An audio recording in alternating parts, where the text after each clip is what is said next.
कुछ लोग जिंदगी में एक ही सपना पूरा कर पाते हैं, खासकर तब जब आप हिमाचल के एक छोटे से शहर से आते हो जहां खेल की बुनियादी सुविधाएं भी ना हो। मंडी हिमाचल प्रदेश के एक इंसान ने इस सोच को पूरी तरह गलत साबित कर दिया। बिना क्रिकेट शूज और उधार के कपड़ों में ट्रायल देने से लेकर MRF फाउंडेशन के लिए चुने जाने तक का नामुमकिन सफर तय किया। और वो सिर्फ एक अमेजिंग फास्ट बॉलर नहीं है, बल्कि रणजी ट्रॉफी में एक ही इनिंग्स में मैक्सिमम 14 सिक्सेस का रिकॉर्ड भी काफी समय तक उन्हीं के नाम पर रहा। लेकिन उनकी कहानी सिर्फ क्रिकेट की बाउंड्री तक सीमित नहीं है। क्रिकेट के साथ साथ वो एक कस्टम ऑफिशियल भी रहे और फिर बने BCCI के मैच रेफरी। MS धोनी का last match as a captain उन्हीं की रेफरिंग के अंडर हुआ है। और आज वो अपने पहले प्यार म्यूजिक को फॉलो करते हुए बॉलीवुड के प्लेबैक सिंगर भी बन चुके हैं।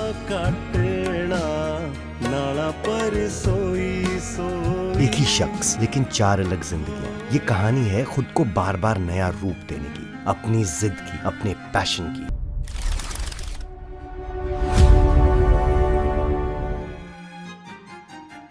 टेंथ की बात है शायद। अरे शक्ति तू जोर से डालता बॉल, वहां पे ट्रायल दे, वहां पे वो टीम बना रहे हैं। तो मैं गया वहां पे, पता था नहीं, चप्पल में था, पान में मुंह में, टमाटर क्रिकेट ठहरा मेरे को। उनका पहला डायलॉग मुझे अभी तक कानों में घुसता है। अच्छा मेरे पास व्हाइट कुछ नहीं, पुराने मेरे दादाजी की एक टी शर्ट निकली, व्हाइट निक्कर थी, व्हाइट कलर की, अंग्रेजों के टाइम के थे वो। तो मैं वो डाल के अगले दिन चला। दादाजी यही है मेरे पास। सर वो नॉटी भी होते थे क्या? आप तो काफी स्ट्रिक्ट रहते थे ना generally. Whenever you find free time, he used to entertain his fellow cricketers, excellent singer. इन अ वे शक्ति सिंह जी आपकी 4 लाइफ्स हैं। लाइट का जो मेरे को जो फाइन जो ट्यूनिंग की मेरी, वो सोनदेव जी ने की। उन्होंने बोला मेरे को कि आप म्यूजिक में कोई इंस्ट्रूमेंट भी सीख लो और यहाँ आ जाओ। तो मैं उस दिन अपना बैग पैक किया, मैं घर में बोल के आया, मैं जी आज मैं जा रहा हूँ जी, तो मेरे को ढूंढना मत, मैं म्यूजिक ही परस्यू करना जी। कहता वो डिकी साहब बुला रहे हैं। मैं कहा क्यों? मैं कहा क्रिकेट नहीं खेलना। कहते जो बुला रहे हैं एक बार चल। गए वहां पे, ट्रायल हुआ, उसमें वेटेस्टर साहब भी सिलेक्ट नहीं हुआ था। तो डेंस ने देखा, बाकी वहां पे डूंगरपुर जी आए हुए थे और बाकी कोचेस थे, सबने देखा यार ये लड़का तेज डाल रहा है और इसका एक्शन भी बहुत अच्छा है। नॉर्थ की टीम में फास्ट बॉलर खेलना तो ऐसा था कि कपिल पाजी खेल रहे हैं, चेतन शर्मा जी खेल रहे हैं, मनोज प्रभाकर है। मेरे को रिजेक्शन बहुत सारे मिले हैं पूरी लाइफ में, क्रिकेट में भी मिले हैं और सबसे ज्यादा म्यूजिक में मिले हैं। अजनबी तू भी कभी आवाज दे कहीं से। Today I'm sitting in the most picturesque stadium. I am in the Dhauladhar Ranges and I have the Dharamshala HPCA Stadium right behind me.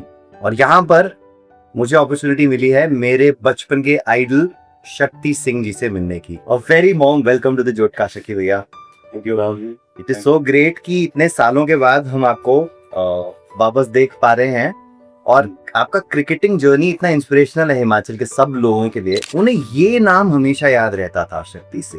कैसे आपकी ये जर्नी शुरू हुई, कैसे आपने शुरुआत की और आजकल आप क्या करते हैं? सबसे पहले तो मैं सारे आपके दर्शकों का बहुत बहुत धन्यवाद देता हूँ जो आपका पॉडकास्ट देखते हैं। मैं भी काफी देखता हूँ और मैंने पिछला भी राधा उनका ही देखा था। बहुत ही अच्छा आपने इंटरव्यू किया था उनका, मुझे पसंद था कि आपने मेरे को भी उसके लिए चुना। अरे सर आप तो एक इतनी ग्रेट पर्सनालिटी हैं हिमाचल के क्रिकेट में। अगर कुछ दिग्गजों के नाम लिए जाते हैं जैसे राजीव नैयर के रिकॉर्ड्स, राइट, वैसे ही आपका नाम भी उन्हीं उसी श्रेणी में आता है हमारे लिए।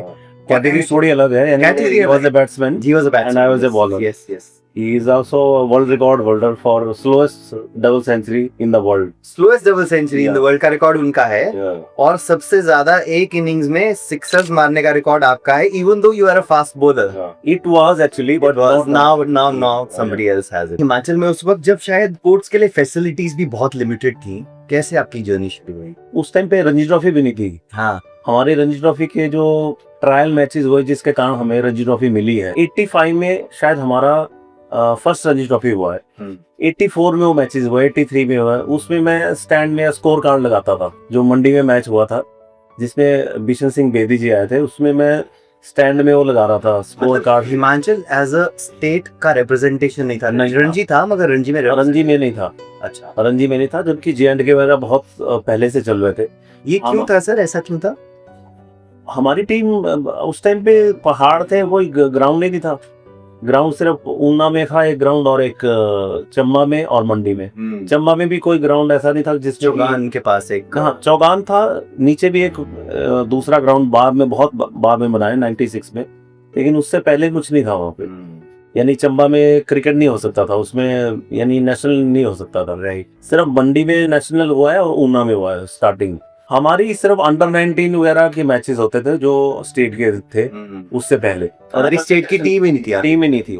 मेरी क्रिकेट जर्नी यानी 83 में जो वर्ल्ड कप जो हमारे, तो उस टाइम आपको पता है मंडी में टीवी नहीं आता था। जी जी। टीवी बहुत एंड में चालू हुआ है, तो हम तो कमेंट्री सुनते थे तो उस टाइम रेडियो पे। हाँ रेडियो पे।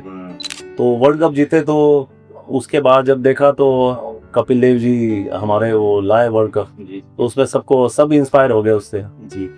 तो मैं तो घर में खेलता, तो आंगन बहुत बड़ा आंगन बड़ा है और वो सीमेंटेड था। बड़ी अच्छी बात ये थी कि उसमें पूरा सीमेंटेड था, तो उसमें बैटिंग बॉलिंग का थोड़ा थोड़ा वहाँ चालू हुआ। मेरे बड़े भाई थे, मेरे से 7 साल बड़े हैं जी, चेतन सिंह जी। तो उन्होंने वो क्रिकेट खेलते थे थोड़ा बहुत मंडी में, जैसे शिवरात्रि टूर्नामेंट वगैरह जी।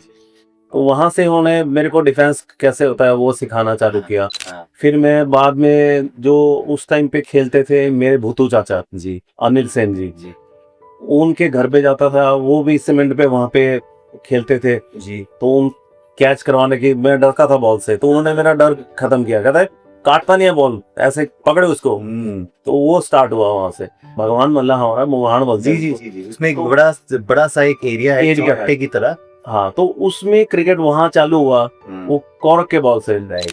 यानी हम 10-10 पैसे डालते थे सारे उस टाइम, पता नहीं 100 रुपए का वो आता था, तो वो बॉल टूट जाता था रोज ही। फिर उसके बाद केसरी बंगला बड़ा इंपॉर्टेंट है मेरे लिए, तो वहाँ हम क्रिकेट खेलते थे 11-12 साल से। वो थोड़ा बहुत बाहर चालू हुआ, तो उस टाइम जब स्पिन डाल लो, पेस डाल लो, बैटिंग कर लो, तो वहां पे बड़ा मजा आता था। यानी एक कम्युनिटी जो होती थी ना, जिस तरह से सारे मोहल्ला आ रहा है वहाँ खेल रहे हैं, तो मोहल्ले से खेलते खेलते फिर एक बार हम पड्डल में खेले। तो पड्डल में साइड पे वो विकेट लगा के खेल रहे थे, तो वहां खेलते खेलते एक अमिताभ है HPCA में, उन्होंने मेरे को देखा पहले, तो उसने बोला यार तू इतनी अच्छी बॉलिंग डालता, तू आगे क्यों नहीं ट्राई करता। मतलब आपने कभी आइडेंटिफाई नहीं नहीं, किया मैंने मेरे को खुद को चेस किया। करना है अपनी तरफ। उसको लगा कि मेरी पेस बहुत अच्छी है, तो उसने बोला यार तू इतना बढ़िया पेस से डाल रहा है, उससे 13-14 साल का होगा, तो कहता है तू इसको परसीव क्यों नहीं करता। मैंने कहा कहाँ, कहता है यार अभी उसको भी उतना आइडिया नहीं था। फिर बाद में मेरे को एक बार बाजार में तन्मय कपूर मिले जी। तन्मय कपूर मेरा क्लास फेलो था जी। तो उसने मेरे को बोला, कहते अरे शक्ति तू इतनी जोर से डालता बॉल, हमारे यहाँ पे NIS कोच आ रहे हैं पालू सर। अच्छा। कहता वहाँ चलो, वहाँ पे ट्रायल दे, वहाँ पे वो टीम बना रहे हैं कि मंडी की एक टीम बनेगी, सारे यंगस्टर और जो सारे। तो मैं गया वहाँ पे, पता था नहीं, चप्पल में था। हाँ। पटल में नया जो स्टेडियम। आप किसी ट्रायल पे जा रहे हो, चप्पल ट्रायल भी नहीं था, ट्रायल नहीं था, ऐसे कि हाँ क्या है यहाँ पे, हाँ देखने वो को। कह रहा है। अच्छा। हाँ, कि मैं मुंह में पान, रास्ते में ना एक पान खरीद लिया। अच्छा। वैसे ही खाते थे आप पान? कभी नहीं खाता है। हाँ। उस दिन पता नहीं देख के मैंने पान मेरे मुंह में आगे डॉ पे आया। तो जो स्पोर्ट्स अफसर होते हैं जो NIS कोच, उनके रूम में घुस गया मैंने बोला ऐसे ऐसे मेरे को जाना है। वो बाहर से कहता है वो अंदर बैठे हुए। मैं कहा पालूसन है कोई, कहाँ अंदर बैठे हैं। मैं गया अंदर, तो मार्टो क्रिकेट ठहरा मेरे को। उनका पहला डायलॉग मुझे अभी तक कानों में घुसता है। कहता तू नवाब है क्या? मैं बोला नहीं, और पान तो क्या बात है। ये फर्स्ट पालू सर से आपका ये पहला इंट्रोडक्शन था। तो उसके बाद में पान थूक क्या, मैंने से क्रिकेट खेलना है। कहता चप्पलों में नहीं होगा, जूते लेने पड़ेंगे, वाइट जूते, वाइट किट चाहिए। तो मैं घर जाके सबसे पहले मम्मी पापा को मैं जी ऐसे क्रिकेट खेल रहा है, तो पापा तो क्रिकेट बहुत अगेंस्ट थे जी, वो फुटबॉलर थे। अच्छा। फुटबॉल खेलते हैं। अच्छा, बट स्पोर्ट्स था मतलब ऐसे फैमिली में चल। वो कभी खेले हुए ऐसे कोई प्रोफेशनली कुछ नहीं खेले, उनको फुटबॉल पसंद था। उन्होंने क्रिकेट बिल्कुल नहीं खेलना, तूने फुटबॉल खेलना। मैंने फुटबॉल तक खेलता हूँ मैंने, लेकिन वो वहाँ पे ऐसे ऐसे क्या, नहीं बिल्कुल। फिर मैं मम्मी के पीछे पड़ गया। मैं मम्मी ने फिर बाजार में जाके जो BSC की साइड पे दुकान है, वहां से मेरे को 18 रुपए के जूते लिए, वो व्हाइट कलर के नीचे ब्लू जो होते हैं, टेनिस शूज बोलते थे जिनको, वो लेके मैं गया।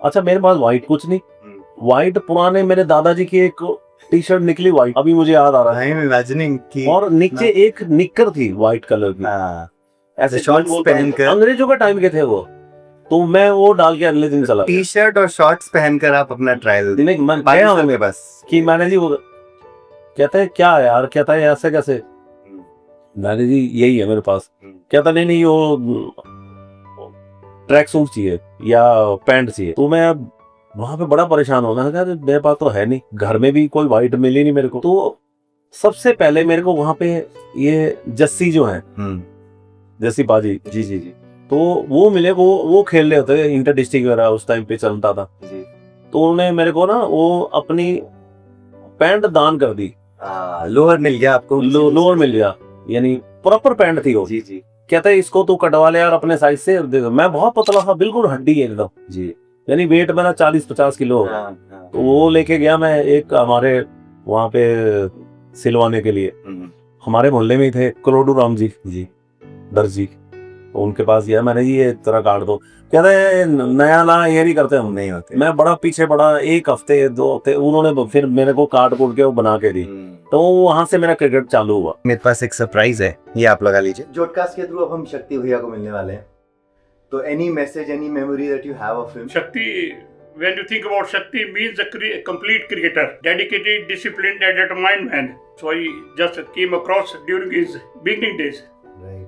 I think I laid his foundation about cricket. Nice adaptability and execution as per coaches, gurus और seniors advice. सुन के चलते थे, सुन के चलते थे. He's a match winning cricketer. Sir वो नॉटी भी होते थे क्या? आप तो काफी स्ट्रिक्ट रहते थे ना जनरली?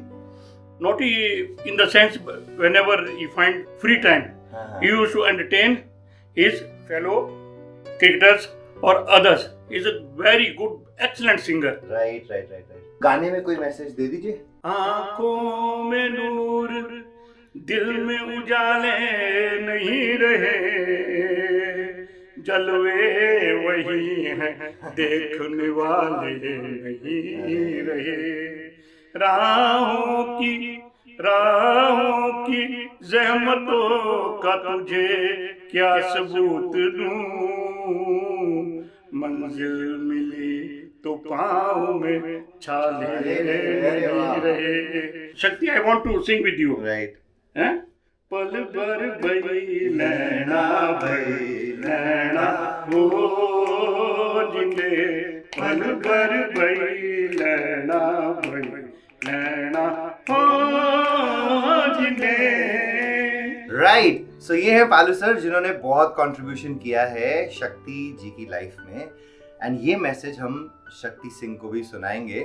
थोड़े टाइम में हम उनसे मिलने वाले हैं। कैसा लगा आपको सुन के?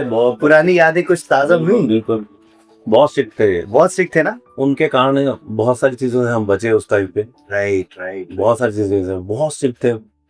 बारात में भी देखते रहते थे कि अपना कोई क्रिकेटर है तो सिगरेट तो नहीं पी रहा, दारू तो नहीं पी रहा, बहुत उसमें पूरा ध्यान रखते थे। तो इसमें से कौन सी चीज सही थी, कौन सी गलत थी? सब सही कहा? मैं बिल्कुल सही कहा, सब कुछ सही। So he in fact admires you. मेरे पहले गुरु हैं, क्रिकेट जैसे बॉल कैसे पकड़ना है, बॉल को कैसे एक्शन कैसे करना है, सब कुछ इन्होंने सिखाया। स्टार्ट जो होता है ना, जैसे बच्चे को जैसे स्टार्ट करते हैं, तो उस तरह से बॉलिंग डालता था मैं जैसे भी, तो लेकिन कैसे स्विंग करनी है, शाइन किधर रखनी है, क्या करना, पेस कैसे बढ़ेगी। हालांकि जब ट्रायल लिया इन्होंने, 5 फास्ट बॉलर बन रहे, तो अलग अलग थे, 5 लड़के थे, तगड़े थे, मैं बहुत पतला था। उन्होंने बोला कहता है तुम स्पिनर बनो।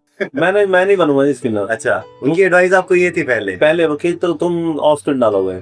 मैं ऑफ स्पिन भी बड़ी अच्छी डालता था। हालांकि ऑफ स्पिन के लिए मेरे को बाद में भी बिशन सिंह बेदी जी ने, जब मैं दिल्ली के लिए खेल रहा था, बहुत गाली दी मेरे को। अच्छा, कहते तुम फास्ट बॉलर क्यों बढ़ गया, कहते ऑफ स्पिनर होगा तो इंडिया तो सब तो चंगा ऑफ स्पिनर वहां से। इन अ वे शक्ति सिंह जी, आपकी 4 लाइफ्स हैं, 4 चीजें करते हो आप। असली जोट हो, जोटकास्ट मेरे चैनल का नाम है, jack of all amazing trades, but असली में वो आप हो। एक कस्टम ऑफिशियल की ड्यूटी भी आपने निभाई है।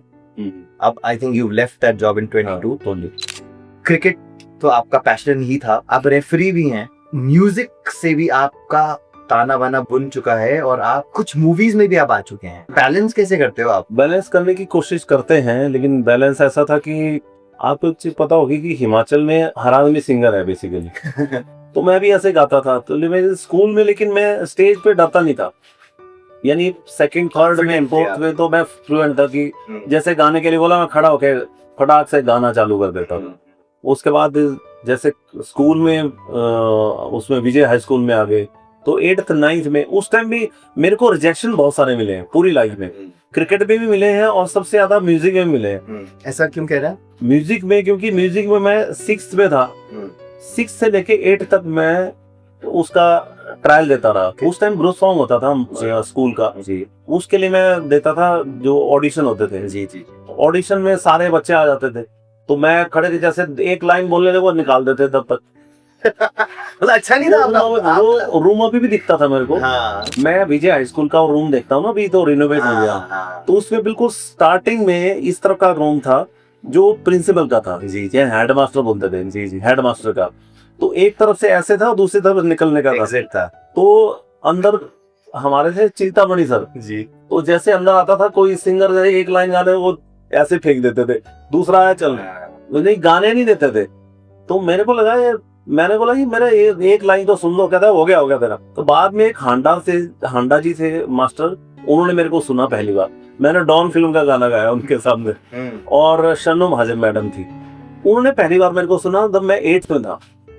तो उन्होंने बोला ये तो प्रॉपर सिंगर है। तो मैंने पूरा गाना गाया, तो बड़ी तालियां बजाई सारे जितने, क्योंकि सिफारिश वाले लड़के होते थे मेनली। अच्छा मतलब ये कह रहे हो कि इसलिए निकाल देते थे बाकी को, उनको मालूम है किसको लेना है, हाँ, उनका वो डिसाइड पहले से डिसाइड हुआ। लेकिन इन्होंने बिल्कुल फेयरली लिया मेरे को भी। ये सबको सुना, उसके बाद मैं रहा उसमें। उस टाइम पे हमारे एक बहुत फेमस सिंगर थे पवनेश कश्यप जी जी जो क्लासिकल यानी गजलें वगैरह गाते थे। उनके फादर भी बहुत बड़े वहाँ पे कथावाचक थे, रमावत्सल जी, उनकी कथाएं भी सुनते थे। और ये बहुत अच्छा सिंगर था उस टाइम पे, पवनेश कश्यप। तो सिंगल में मैंने कभी नहीं गाया वहाँ पे, ये गजलें गाते थे, कंपटीशन में जाते थे स्कूल के लिए। सिंगल में मैंने कभी नहीं गाया वहां तक, सोलो नहीं गाया, चांस ही नहीं मिलता था। उसके बाद फिर जब कॉलेज में थे, कॉलेज में भी जैसे मैंने शुरू में नॉन मेडिकल लिया, एक मंडी में एक हुआ ना, मंडी में क्या पूरी जमाने में ही था सर। हाँ कि या डॉक्टर बनना या इंजीनियर बनना। जी जी तो उन्होंने बोला क्या बनना है, मैंने कहा जी डॉक्टर तो बेकार है, मैंने कहा इंजीनियर बनूंगा। कहता फिर नॉन मेडिकल लेना पड़ेगा। तो ले लिया तो पूरा दिन ग्राउंड पे टाइमिंग कर नहीं पाए फिर आपको? हाँ वो, क्योंकि 1 बजे के बाद तो हमारे सारा मिस हो गए सारे। उसके बाद मैं एग्जाम भी नहीं दे पाया, यानी क्रिकेट में। तो मैंने बोला अभी छोड़ो। अच्छा बीच में मेरे को मिले वहाँ जितेंद्र मोदी, मेरे बचपन का दोस्त है, अभी मेरे से 1-2 साल बड़ा।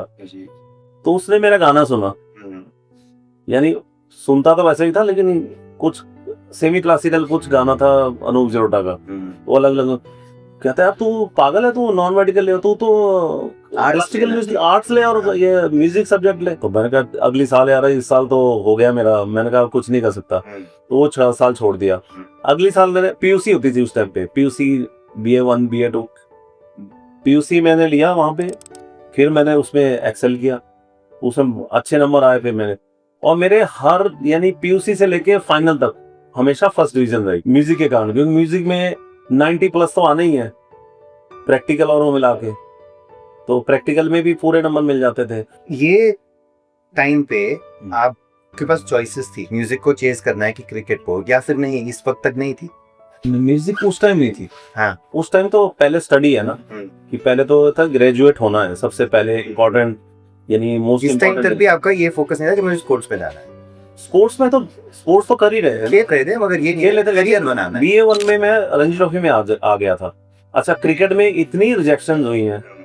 क्रिकेट में अंडर 19 का ट्रायल दिया 84 में, वो बड़ी अलग सी स्टोरी है। वो उसमें क्या हुआ कि हम पहली बार मैंने बैटिंग का ट्रायल दिया उसमें। अच्छा मेरे साथ तो हमारे मंडी से हैं लिली प्रवीण सेन, वो हमारे 3 पालू सर ने 3 लड़के भेजे कि भाई इनका अंडर 19 का ट्रायल है चंबा में, इनको लेके जाओ। ट्रायल के लिए गए तो प्रवीण सेन बोलता है कि कहते भाई यहाँ तो फास्ट बॉलर बहुत सारे हैं, 30-40 हैं, बहुत सारे थे उस टाइम पे। तो कहता है तू बैटिंग का ट्रायल दे। तुम बैटिंग ट्रायल में मैं सिलेक्ट हो गया। तो पहली बार आप बैटिंग में सिलेक्ट हुए? पहली बार अगर करियर आपका पूरा मीडियम बॉलर, लेकिन हाँ और आइडियली आपको स्पिनर होना चाहिए था। कहानी काफी बड़ी इंटरेस्टिंग है ना, life has its own way. लेकिन 19 का मैच नहीं हुआ वाला। अच्छा हमारा मैच श्रीनगर में था, हमें भेज दिया अमृतसर। अमृतसर भेज दिया हमें। जी अमृतसर में उन्होंने भगा दिया वापस, कहता है मैच ही नहीं हुआ। कम्युनिकेशन ही नहीं मिला आप लोगों को कि कम्युनिकेशन करेक्ट नहीं हुआ ही नहीं का। उस टाइम पे ऐसा ही होता था। हाँ, पहुंचने के बाद आपको मालूम चला कि अमृतसर पहुंचने के बाद हमने सेक्रेटरी साहब को फोन किया, हमारे मैनेजर ने, कि जी यहाँ तो मैच ही नहीं है। हाँ कहते मैं पूछता हूँ अभी। फिर उन्होंने फोन करके पूछा, अरे यार तुम्हारा मैच तो श्रीनगर में था। कहते वो पंजाब केसरी में आ गया था कि मैच चेंज हो गया है श्रीनगर से। न्यूज़पेपर पे डिपेंडेंट रहना पड़ता न्यूज पे नहीं, वो हो नॉर्मल तो होना चाहिए था कम्युनिकेशन, लेकिन वो एडमिनिस्ट्रेशन की गलती है। हमारा मैच पूरा साल खत्म हो गया उसमें, अंडर 19 मैच नहीं खेले। ये काफी मतलब डिफिकल्ट टाइम है for anybody to pursue sports उस वक्त, मतलब जबकि आप बात कर रहे हैं। हाँ उस टाइम बहुत मुश्किल था। HRTC बसेस में ट्रैवल करके सब जगह जाना, हाँ ये सब स्ट्रगल। नहीं, ये तो मैं एंड तक बताता हूँ। अभी 96 97 कुछ ऐसे टाइम में जब मैं वापस आ गया था हिमाचल, दिल्ली से खेल के हिमाचल से मैं दिल्ली शिफ्ट किया, दिल्ली से वापस आया। तो उस टाइम पे मुझे एक अपना मैच याद है जिसमें इसने 200 किया था, राजीव नैयर ने। ओके हमें नेक्स्ट डे दिल्ली पहुंचना है, पूरा दिन मैच खेले हुए, मैंने बॉलिंग डाली हुई है, यानी कि थके हुए बहुत बुरी तरह से बॉलिंग, यानी कि और ठंड के दिन, दिसंबर का महीना। तो शाम को नॉन रिजर्व बस में चंबा दिल्ली, जो उस टाइम जो लोकल टाइप की बसेज है HRTC की बसेस, अब तो फिर भी काफी इम्प्रूव हो गए हैं। ठंड लग रही है, कुछ भी हो रहा है, तो मैं नीचे लेट गया। बैठने के लिए टांगे अटती थी मेरी, 6 फुट 2 इंच था, तो उसमें फंसता नहीं था, तो मैं नीचे लेट गया। अकड़े में पहुंचे हैं दिल्ली, तो ये हालत थी उस टाइम पे। इसी के बाद एक सडन ट्विस्ट भी आया लाइफ में, म्यूजिक परस्यू करना है या क्रिकेट। मेरा म्यूजिक भी साथ में चल रहा था। हाँ, मेरे को पहले हैंड पिक किया था सोमदेव कश्यप जी ने, मतलब म्यूजिक के लिए आपको म्यूजिक के लिए, हाँ। ओके उन्होंने मेरे को जगराते में सुना, हाँ हमारे मोहल्ले में जगराता चल रहा था, जी जगराते में ऐसे ही गा रहे थे ढोलक के साथ। तो मेरे को बुलाया उन्होंने, कहता है आप अपनी ना वॉइस रिकॉर्ड करके दो रिकॉर्डर में, मेरे को कैसेट चाहिए आपकी। तो मैं अगले दिन हमारे घर के नीचे टेप रिकॉर्डर में, हाँ। में आप तो हमारे घर तो कुछ नहीं था, टेप रिकॉर्डर कुछ नहीं था, तो लेकिन नीचे संघ कार्यालय था हमारे घर में, RSS का। तो वहां पे जाके मैंने वो कैसेट लिए, कैसेट में वो रिकॉर्ड करके बाजार से लेके कैसेट वो रिकॉर्ड करके उनको दी। फिर उन्होंने मेरा ट्रायल वहां पे मेन स्टूडियो में ट्रायल लिया। फिर पहली बार, यानी फर्स्ट मैं सिंगर था उनके लिए जिसने गाना गाया था, वो रेल रंग बदले 2-4। इस टाइम तक म्यूजिक परस्यू कर, म्यूजिक चल रहा था मेरा। मतलब आप परस्यू क्या करना चाहते थे, अपने दिल से क्या करना चाहते थे? पता नहीं था उस टाइम पे, क्या पता होता है उस टाइम पे, लगता कि नौकरी लग जाए, कि क्रिकेट खेल रहा हूँ, क्रिकेट में रणजी ट्रॉफी खेल रहा था ऑलरेडी। अच्छा, उस टाइम पे रिकॉर्ड नहीं था, हाँ, क्योंकि मेरा 87 में डेब्यू हो गया था और 89 में मेरा ग्रेजुएशन हो गई। 87 में डेब्यू, मतलब आप काफी यंग एज में ही रणजी टीम हाँ। में एंटर कर गए थे। हाँ। How old were you when you entered the Ranji team? 16-17 हो गया। 16-17। तो 19 में जब मैं वहां पे गया MRFS ऑडिशन में, वो भी एक बड़ी किस्सा है कि मैं अपना, जैसे बोलते हैं ना, अपना फकीर झोली उठा के मैंने बोला यार म्यूजिक ही करना है, छोड़ो, दिमाग में बना लिया कि अब आपने डिसाइड यहाँ पे कर लिया है कि अब मैं म्यूजिक ही म्यूजिक ही करूंगा। तो इन अ वे प्रोफेशनली म्यूजिक में जा चुके थे आप। हाँ, पैसे नहीं मिलते थे, वो अलग बात है, देते थे थोड़ा बहुत, पब्लिसिटी हो जाएगी। 100-200 रुपए 500 रुपए ऐसे दे दिए। वो तो हमारे गुरु थे सोमदेव कश्यप जी, उन्होंने भी रहे थे उसको। हाँ, उनसे भी सीख रहा था, और शुक्ला मैडम थे, उनसे भी सीख रहा था। वो तो कॉलेज में हमारे जो लेक्चरर थे, प्रोफेसर थे, तो उनसे तो लगातार उन रागों की सारी प्रैक्टिस वहां पे होती थी कॉलेज में। तो जो शुक्ला मैडम जी जो सिखाते थे, उनको बुआ जी बोलते हैं हम सब लोग, तो वो चलता रहता था। और जो लाइट का जो मेरे को जो फाइन जो ट्यूनिंग की मेरी, वो सोमदेव जी ने की। उन्होंने बोला मेरे को कि आप म्यूजिक में कोई इंस्ट्रूमेंट भी सीख लो और यहाँ आ जाओ। तो मैं उस दिन अपना बैग पैक किया, मैं घर में बोल के आया, मैं जी आज मैं जा रहा हूँ, तो मेरे को ढूंढना मत, मैं यानी परमानेंटली ये म्यूजिक ही परस्यू करना। जी, वो मैं बस में बैठा हूँ गग्गल की, 5 बजे की बस है शाम की, एक ही बस जाती थी शाम के टाइम, पूरा भरा हुआ। तो उस साइड में देखा नीचे नीरज कपूर जो एडवोकेट है, वो नीचे, वो मेरे को ऐसे कहता है शक्ति, कहता है वो डिक्की साहब बुला रहे हैं। मैं कहा क्यों? मैं कहा क्रिकेट नहीं खेलना। कहते जो बुला रहे हैं एक बार चल। मैंने कहा अरे बस छूट जाएगी मेरी। कहता तू आ जा, मैं छोड़ दूंगा तेरे को। वो मेरे को स्कूटर में लेके वहां चले गए। जी। तो डीपी साहब पहले ही तैयार बैठे, कहते भाई फॉर्म भर, वो एमआरएफ के ट्रायल हो रहे हैं, वहां पे जाना है तुम्हें। तो मैं यार ट्रायल पे जाना है, मैं तो म्यूजिक छोड़ के म्यूजिक जा रहा हूँ, मैं तो गाना गाना चाहता गाना चाहता हूँ।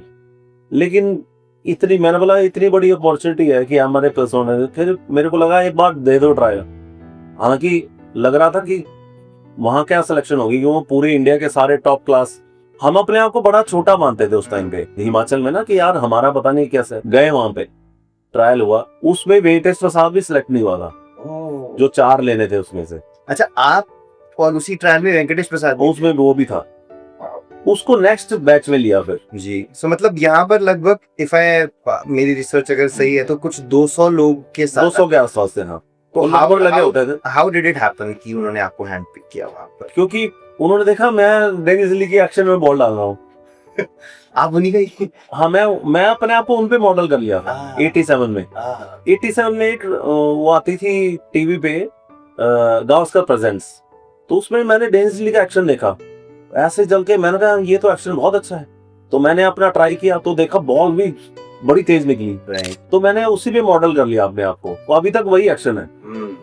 तो डेनिस ली ने देखा, बाकी वहां पे डूंगरपुर जी आए हुए थे और बाकी कोचेस थे, टीएच शेखर, उन सब ने देखा यार ये लड़का तेज डाल रहा है और इसका एक्शन भी बहुत अच्छा है। मेरे को एकदम से उन्होंने छोटे नेट पे से बड़े नेट पे ले आए। यहाँ से बेसिकली आपका वहां से मेरा ग्लोबल क्रिकेटिंग फुल ऑन वो चला चालू हुआ। तो ये वो आपको ऑस्ट्रेलिया लेके गए?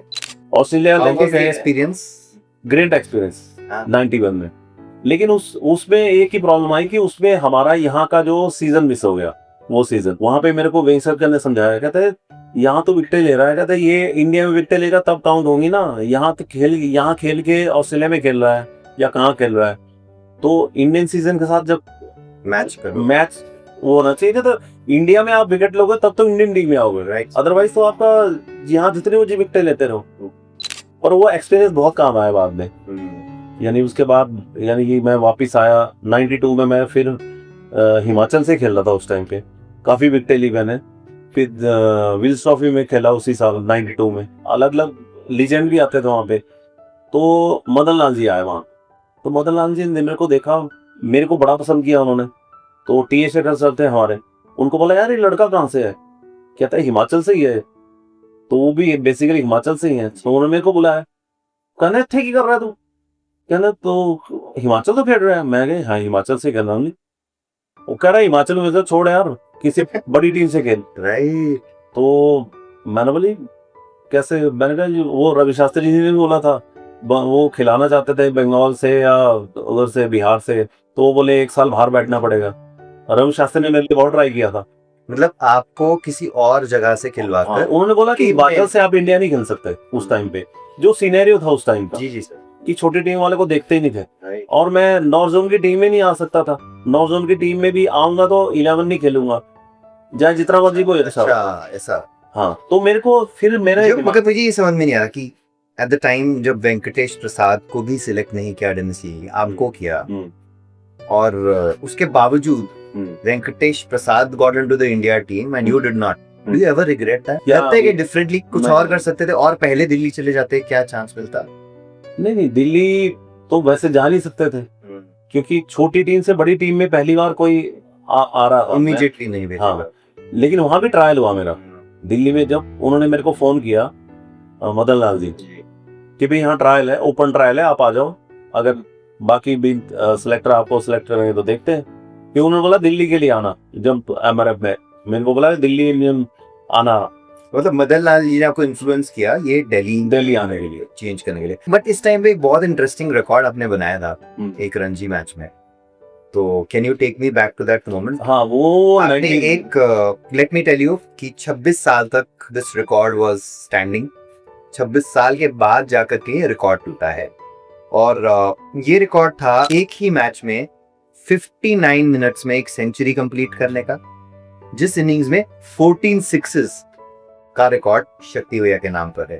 और ये रिकॉर्ड सोलो आपके नाम पर ही था। 18 बॉल में आपने ये कंप्लीट भी किया था अपना हाफ सेंचुरी, और 42 बॉल्स में सेंचुरी भी शायद कंप्लीट होती मगर स्कोरर्स नहीं थे इसलिए वो रिकॉर्ड नहीं कर पाए। नहीं, रिकॉर्ड वो माना नहीं कि रिकॉर्ड में गया नहीं वो। रिकॉर्ड में नहीं गया क्योंकि साइन नहीं किए। राइट, जो जो स्कोर sign शीट पे- पे किसी ने साइन नहीं पे साइन होते हैं अंपायर के। Umpires। अंपायर साइन करेगा तभी वो वैलिड होता है रिकॉर्ड। राइट तो उन्होंने बॉल्स पे किया, उन्होंने किया मिनट्स पे। मिनट्स 59 मिनट में वो 128 है। 128 रन। पुलिस ग्राउंड है ऊपर, ये ग्राउंड ये धर्मशाला नहीं हुआ है? धर्मशाला। अरे ये तब तक नहीं था ग्राउंड। ये वाला ग्राउंड नहीं था उस टाइम, ऊपर वाला था। तो ये रिकॉर्ड यहीं बना हाँ, और फिर ये जाकर के टूटा है 24 में। पहले तो आप रिकॉर्ड बनाने के लिए खेल रहे थे उस वक्त, सीन क्या था? मुझे तो पता नहीं था वो। मुझे तो ये मालूम है कि उससे पिछले दिन आपकी तबीयत बहुत खराब थी। तबीयत ऐसी खराब थी कि कोई हंसी की बात किसी ने चुटकुला सुनाया, बड़ा अजीब सा था कि कोई मर जाए तो ऐसे उठाना, वैसे कुछ ऐसे। तो हंस के ना मेरे बॉलिंग, पूरा दिन बॉलिंग की हुई थी। हाँ। सेकंड डे था वो। हाँ। तो बॉलिंग के बाद आपके बॉडी डिहाइड्रेट हो जाती है, तो पानी उतना पिया नहीं था, ठंड के दिन थे। तो मेरा ये क्रैम्प आ गया पेट में, ये लीवर के नीचे ऐसे क्रैम्प आ गया। और वो क्रैम्प ऐसा था कि मेरा सांस आना बंद ही हो गया, बिल्कुल सांस ही ना आए, सांस ही ना आए। और ये सोच रहे कि एक्टिंग कर रहा है। फिर बाद में जब बहुत ही बुरी हालत होगी तो मेरे को उठा के लेके गए वहां से, और साथ में हॉस्पिटल था, वहां पे लेके गए। उन्होंने ड्रिप चढ़ाया मेरे को रात को, 1-1.5 घंटा ड्रिप चढ़ा मेरे को, ग्लूकोज पूरा। तो बड़ी मुश्किल से वापिस आए, 12 बजे सोए, सवेरे उठे तो यहाँ मैं बैटिंग करनी पड़ी। बैटिंग में भी मैं, जैसे दिन होता है ना किसको ही, हाँ। मैं जो मानू वो छक्का जाए। तो मतलब ड्रिप में क्या मिलाया था सबकी? 59 मिनट से आने सेंचुरी बना दी। हाँ, वो चांस की बात भी होती है। राइट। हाँ, ये हरियाणा के अगेंस्ट पाए थे आपने, हरियाणा के अटैक। और उस हिसाब से हरियाणा चैंपियन हुई है, राइट। रणजी चैंपियन, जो बॉम्बे हराया था उन्होंने उस साल। तो ये इतना अमेजिंग रिकॉर्ड आपने बनाया। 42 बॉल की सेंचुरी रिकॉर्ड में नहीं आई। वो नहीं, यहाँ पर मदन लाल जी आपकी लाइफ में आए और उन्होंने सिग्नल किया कि आप, अगर आपको ट्रायल पे करना है तो ट्रायल पे आइए। Right. So how was that experience of playing in Delhi? सिर्फ इसीलिए आप गए क्योंकि छोटे स्टेट से इंटरनेशनल खेलना पॉसिबल नहीं है? और उस टाइम पे ना हिमाचल का एक दिलीप ट्रॉफी के लिए एक वो होता था कि यार कोटा सिस्टम है कि एक लड़का यहाँ से ले लो, एक JNK से ले लो, या एक आधा सर्विसेज से। नॉर्थ के लिए नॉर्थ की टीम बहुत स्ट्रांग होती थी। नॉर्थ की टीम में फास्ट बॉलर खेलना तो ऐसा था कि चांस ही नहीं है कोई भी। कपिल पाजी खेल रहे हैं, चेतन शर्मा जी खेल रहे हैं, मनोज प्रभाकर है, राइट। अतुल वासन है। तो मतलब ये पूरी नॉर्थ से, तो बेसिकली पंजाब और हरियाणा नहीं भर देना है उस टीम को। पंजाब हरियाणा दिल्ली, पंजाब हरियाणा दिल्ली में तो दिल्ली के तो प्लेयर इसीलिए आप ट्रांसफर हो गए to chase your dream of playing for India. कैसा था ये ट्रांजिशन हिमाचल से दिल्ली का? क्या डिफरेंट लगा आपको? यहाँ से गए। मदन लाल जी चीफ सेलेक्टर थे उस टाइम। मदन लाल जी मैच देखने वाले थे, कोच भी थे। यानी उन्होंने क्या किया, उसी साल उनका मेरे 2-3 मैच होने, एक मैच मैं खेला, वो मेरे को बोला, कहता शक्ति मेरा UAE के लिए हो गया सिलेक्शन, मैं दुबई की टीम का कोच बन के जा रहा हूँ। और वो चले गए वहां से। मतलब जो आपको लेके आए थे वो नहीं, लेकिन प्रभाकर मेरे को बहुत लाइक करते थे, प्रभाकर लाइक करते थे। और बाकी भी परफॉर्मेंस में खेला हूं मैं। वहां भी मैंने एक मैच था जिसमें बंगाल की टीम के साथ हमारा प्री क्वार्टर फाइनल या क्वार्टर फाइनल था शायद, तो उसमें मैंने 6 विकेटें ली। उसमें प्रभाकर अवेलेबल नहीं था, अतुल वासन भी अवेलेबल नहीं था। यानी ये आपका हाईएस्ट रिकॉर्ड है विकेट्स का? नहीं, विकेट्स का मैंने 3 बार 10-10 विकेटें हैं। 10 wicket, 10 wickets in the test match पूरे मैच में। राइट। वो 3 बार है मेरा, और 16 बार शायद 5 विकेट्स हॉल का है, वाओ। जो मेन माना आई एम है। सरप्राइज कि हमारे हिमाचल के इतने अमेजिंग टैलेंट इंटरनेशनल नहीं खेल पाए। वो टाइम ऐसा था, उस टाइम पे सोशल मीडिया इतना स्ट्रांग नहीं था, मीडिया इतना नहीं था। अभी तो कोई परफॉर्म करता तो एकदम सब पीछे पड़ जाते हैं। सूर्यवंशी को ले लीजिए। हाँ, कि अभी आप सोचो, अभी कोई ऐसा कोई जो आप बोल रहे हो ना जिन्हें रिकॉर्ड तोड़ा, 26 छक्के मारे जिससे, तन्मय अग्रवाल ने, तन्मय अग्रवाल, वो है अरुणाचल प्रदेश के साथ। राइट। अरुणाचल प्रदेश ऐसा है कि मैं अभी भी खेलूंगा तो अभी भी शायद 12-15 तो मार दूंगा। बड़ी बात बोल रहा हूँ, ऐसा नहीं बोलना चाहिए, लेकिन बट मैं समझ रहा हूँ हाँ, वो एक वो तरह से एक उस जमाने टीम का है। वो हिमाचल है, हिमाचल भी नहीं है, हाँ। बहुत नीचे है, बहुत नीचे है। ये क्रिकेट स्टार्ट हो रहा है यहाँ पे। यानी आप ये सोचो कि एक MA वाले को एक सेकंड थर्ड वाले ग्रेडर के साथ, किंडरगार्टन के साथ आपने मैच करा दिया वैसा है। और यहाँ पर दिल्ली में क्या कभी आप बहुत क्लोज पहुंचे इंडियन टीम के? Was there a time कि आप ऑलमोस्ट सिलेक्ट होने वाले हो? क्या रहा, कैसा कभी बिल्कुल नजदीक पहुंचे? जैसे मैंने 6 विकेटें ली थी उस टाइम पे मेरी, यानी कि मैच विनिंग परफॉर्मेंस थी क्वार्टर फाइनल्स में रणजी ट्रॉफी में। जी जी। और बाकी भी मेरे साल में भी काफी विकेटें थी मेरी। और उसके बाद सरप्राइजिंगली जब मैं वापस हिमाचल आया, वो मैंने दोनों साल मैंने हाईएस्ट विकेट टेकर था मैं पूरी इंडिया में। अच्छा, तो आप कितने साल दिल्ली से खेलने के बाद फिर हिमाचल वापस आए? मैं 94 से 96 तक खेला हूँ। 96 और 97 में एक मैच खेला हूँ। दिल्ली उसके बाद मैं उसके बाद उसमें इसका क्या रीजन था वापस आने का, क्यों सोचा? वापिस आने का रीजन वही था कि वहां पे यानी एक तो आउटसाइडर ट्रीट हो रहा था और मेरी इंजरी थी एक बीच में। 96 में एंड में मेरी इंजरी हो गई थी और 97 में एक मेरी सर्जरी हुई और उसके बाद जब फिटनेस ट्रायल वगैरह में वो सब ठीक हो गया, लेकिन मैं पूरा फिट नहीं था। एक मैच मैंने खुद मिस किया। एक मैच जब मैं खेला तो उसमें परफॉर्म नहीं कर पाया। हालांकि हिमाचल से मैच था, वो दिल्ली हिमाचल मैच था, तो मेरे को विकेट नहीं मिली क्योंकि मैं अभी भी पूरा कंप्लीट वो उस पे नहीं ना आया था, जिसको पता है रवा हो जाता है कि एक बार इंजरी के बाद बाहर है। तो वो उनके लिए एक मौका मिल गया वहां पे कि चांस मिला कि भाई लगा उसको। भाई हो गया, हमारे पास बहुत बॉलर है। तो मेरे को वहां पे सेक्रेटरी थे, उन्होंने बोल दिया था, सुनील देव जी थे, कि बेटा अभी मेरे लिए मुश्किल हो गया आपको टीम में रखना, आप हिमाचल क्यों नहीं चले जाते। तो मैं वापस फिर यहाँ पे आ गया। यहाँ पे इंटर डिस्ट्रिक्ट वगैरह में मैंने दोबारा परफॉर्म किया। यहाँ पे यहाँ पे वापस आपको फिर शुरू करना पड़ा। फिर से स्टार्ट, तो इन्होंने काफी सारी रीस्टार्ट्स हो गई हैं आपकी। रीस्टार्ट बहुत सारे है ना? ना। और मैंने आपको बोला रिजेक्शन जो है इंटर डिस्ट्रिक्ट में, मैं यानी कि पहली बार जब इंटर डिस्ट्रिक्ट खेला हूँ, 3 इंटर डिस्ट्रिक्ट हो गए, तीनों में मैं 11 में नहीं था। 3 इंटर डिस्ट्रिक्ट मंडी डिस्ट्रिक्ट के लिए। पहला इंटर डिस्ट्रिक्ट हुआ 85 में, 86 में, 85 में 2 इंटर डिस्ट्रिक्ट हुए हैं और 87 में एक इंटर डिस्ट्रिक्ट में मेरे को बाहर रखा। एक बार फिर ये डीपी सर जो थे, डीपी सर ने जो कपूर साहब थे, इन्होंने कैप्टन को बोला कि यार मेरे लिए इसको एक मैच तो खिला दे इंटर डिस्ट्रिक्ट में। ये पूरी, क्योंकि मैं पूरे हिमाचल में अलग अलग जो खेलता था सब जगह परफॉर्म कर रहा था। कुल्लू में टूर्नामेंट होते थे, मंडी में टूर्नामेंट, सब जगह मेरी बेस्ट परफॉर्मेंस है। मगर ये जब डिस्ट्रिक्ट की बात आती थी, डिस्ट्रिक्ट टूर्नामेंट्स नहीं थे। जो डिस्ट्रिक्ट टूर्नामेंट आता था उसमें मैं बाहर हो जाता था। 11 में नहीं खेलता था। 11 में नहीं खेलूंगा, रणजी ट्रॉफी कैसे खेलता मैं 3 साल से। वही मेरा इंटर कॉलेज में भी मैं परफॉर्म करता रहा, 3 साल मेरे को नहीं लिया, चौथी साल मेरे को इंटर यूनिवर्सिटी के लिए सिलेक्ट किया। तो आपको लगता है ये भी पॉलिटिक्स भी होती है मतलब यहाँ पर? 86 में मैं टीम में आ गया जब मैंने परफॉर्म किया इंटर डिस्ट्रिक्ट में, तो मेरे को रणजी ट्रॉफी में ले लिया। रणजी ट्रॉफी में मैं 5 मैच बाहर बैठा, 11 में नहीं हुआ। 5 मैच, हमारे बहल साहब थे कोच वहां पे, तो 5 मैच, जब पांचों मैच बाहर, एक मैच भी नहीं खिलाया। तो यानी मैं सोचा यार ये डिजर्व नहीं करता मैं क्या, या इंटर डिस्ट्रिक्ट में इतनी परफॉर्म करने के बाद तो 5 मैच बाहर। अगली साल मैंने इतनी मेहनत की, 87 के मैं बता रहा हूँ, 87 के बिल्कुल मैं अप्रैल से मैंने रनिंग चालू की, अजीब सी रनिंग। ये मेरे साथ म्यूजिक के 2-3 फ्रेंड आते थे, उनको लेके सवेरे भागते थे कुल्लू रोड पे।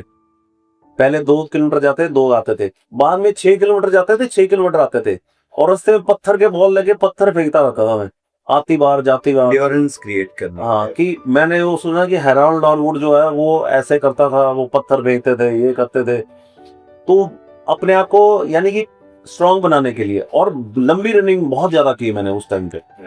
और जब उस टाइम जब ट्रायल हुआ 87 में रणजी ट्रॉफी का, तो मैंने सीधे हेलमेटों में मारे सबके, तेज हो गया था मैं, डबल क्विक हो गया था उस टाइम पे। और मैं पहला आदमी था जिसे 5 विकेट ली है हिमाचल से। 85 में हमारी, ये भी रिकॉर्ड आपके नाम? ये भी मेरे नाम पे।